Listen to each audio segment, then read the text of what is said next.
শীতকাল মানেই কিন্তু পিঠে পুলির উৎসব। তবে বেশিরভাগ বাড়িতে পাটিসাপটা কিংবা চিতই পিঠা বানিয়ে থাকেন।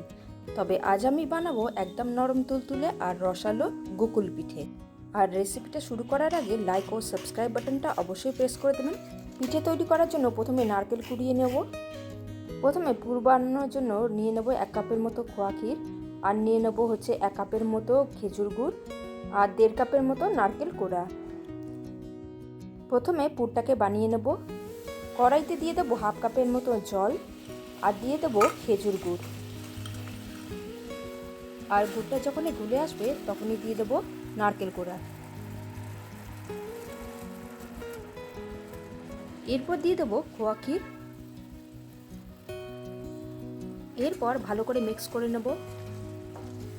যতক্ষণ না আঠালো ভাবটা আসছে ততক্ষণ ভালো করে নেড়ে নেব। দেখতেই পাচ্ছেন অনেকটাই জল শুকিয়ে এসেছে।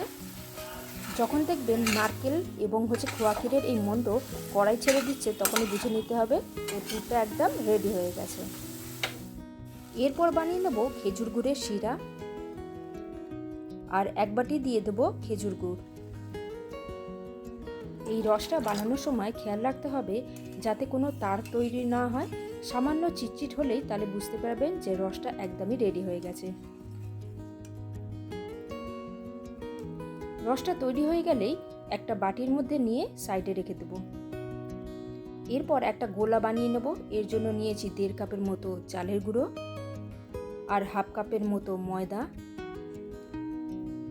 আর নিয়ে নেব 1/2 টিস্পুনের মতো নুন, আর দিয়ে দেবো 1 টেবিল চামচের মতো সাদা তেল।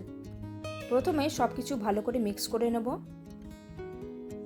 আর দিয়ে দেব জল। প্রথমে আমি 1 কাপের মতন জল নিয়েছি। অল্প অল্প করে ভালো করে গোলাটা গুলে নেব।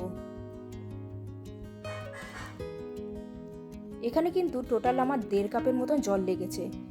এরপর এই গোলাটাকে রেস্ট করতে দেব 30 মিনিটসের জন্য। চলুন তাহলে পিঠাটা বানিয়ে নেওয়া যাক। প্রথমে কিছুটা মণ্ড হাতের মধ্যে নিয়ে গোল গোল করে পাকিয়ে নেব। তারপর দুটো তালুর সাহায্যে একটু প্রেস করে চ্যাপ্টা আকারে গড়ে নেব।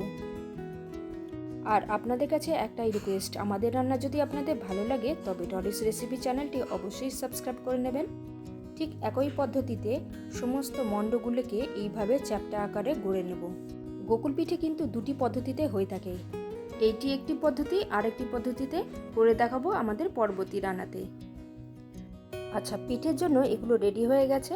এরপর গোলার মধ্যে দিয়ে দেবো 1/2 টিস্পুনের মতো বেকিং পাউডার। আপনারা চাইলে বেকিং সোডাও নিতে পারেন। এরপর নারকেল এবং ক্ষীরের এই চ্যাপ্টা পুরগুলোকে গোলার মধ্যে ডুবিয়ে নেব। একটি চামচের সাহায্যে ব্যাটারের মধ্যে ভালো করে কোট করে নেব, আর তেলের মধ্যে ভেজে নেব।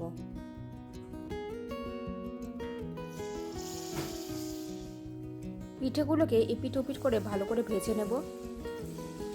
আচ্ছা, আপনাদের বলে রাখি, ব্যাটারটা তৈরি করার সময় যে জলটা ব্যবহার করা হয়েছিল, জলের পরিবর্তে আপনারা দুধ ব্যবহার করতে পারেন।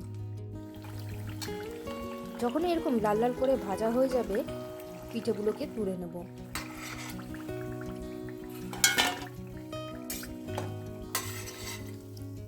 পিঠেগুলো আমাদের সমস্ত ভাজা হয়ে গেছে। এরপর এই পিঠেগুলোকে রসের মধ্যে ডুবিয়ে নেব। প্রায় 7 থেকে 8 ঘন্টার মতো এই পিঠেগুলোকে রসের মধ্যে ডুবিয়ে রাখবো। খেয়াল রাখবেন রসটা যেন একটু গরম থাকে, এতে করে পিঠেগুলো ভালো করে রস শোষণ করতে পারবে। আর আমাদের রেসিপি কিন্তু একদম শেষের পথে।